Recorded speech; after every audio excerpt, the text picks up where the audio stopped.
संपूर्ण देशभरातील महिलांच्या आर्थिक सक्षमीकरणासाठी केंद्रातील मोदी सरकारकडून अनेक योजना राबवल्या जातात। आता केंद्र सरकारने महिलांसाठी नवी योजना आणली आहे। विमा सखी योजना असं या योजनेचं नाव आहे। या योजनेच्या माध्यमातून महिलांना रोजगाराची संधी उपलब्ध होणार आहे। भारतीय आयुर्विमा महामंडळ म्हणजेच LIC या भारत सरकारच्या मालकीच्या विमा कंपनीकडून ही योजना राबवण्यात येणार आहे। महिलांनी आर्थिक स्वावलंबी व्हावं असा या योजनेचा उद्देश आहे।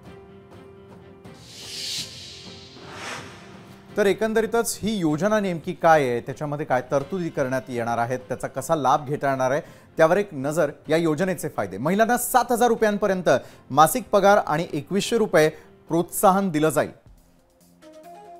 महिलांना विमा पॉलिसी विकत असताना अतिरिक्त कमिशन देखील मिळणार आहे। महिलांना विमा एजंट म्हणून प्रशिक्षण देऊन स्वयंरोजगाराची संधी उपलब्ध होईल। तर योजनेमुळे ग्रामीण भागात विम्याचा विस्तार होईल। तर आर्थिक सहाय्य कसं असेल? पहिलं वर्ष 7,000 रुपये मासिक पगार दिला जाईल। दुसऱ्या वर्षी 6,000 रुपये मासिक पगार, त्यानंतर तिसऱ्या वर्षी 5,000 रुपये मासिक पगार आणि 2100 रुपये त्यांना प्रोत्साहनपर दिले जातील। तर विमा सखी योजनेअंतर्गत आर्थिक सहाय्य कशा प्रकारे असेल ते आपण पाहतोय। प्रत्येक विमा पॉलिसीवरती त्यांना कमिशन मिळेल। योजनेच्या अटी काय आहेत तेही जाणून घेऊयात। अर्जदार महिलांकडे किमान मॅट्रिक, हायस्कूल, 10वी उत्तीर्ण प्रमाणपत्र असणं आवश्यक असेल। त्यानंतर 18 ते 70 या वयोगटातील महिलांसाठीच ही योजना असेल। त्यानंतर योजनेमध्ये सहभागी झाल्यानंतर 10वी उत्तीर्ण महिलांना पहिली 3 वर्ष प्रशिक्षण दिलं जाईल। तर प्रशिक्षण काळामध्ये महिलांना दरमहा शिष्यवृत्तीच्या स्वरूपामध्ये हे पैसे मिळतील।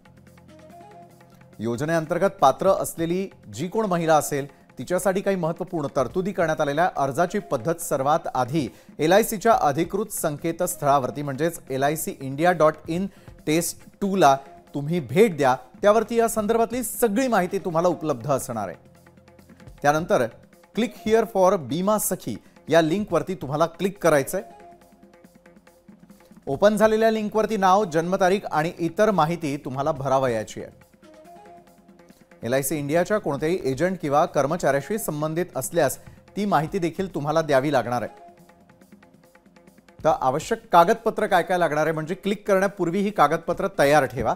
यामध्ये वयाचा पुरावा, पत्त्याचा पुरावा, 10वी उत्तीर्ण असल्याचं प्रमाणपत्र आणि नोट असेल जी सेल्फ अटेस्टेड कागदपत्र त्यासाठी आवश्यक आहे, याचा मात्र विसर पडू देऊ नका।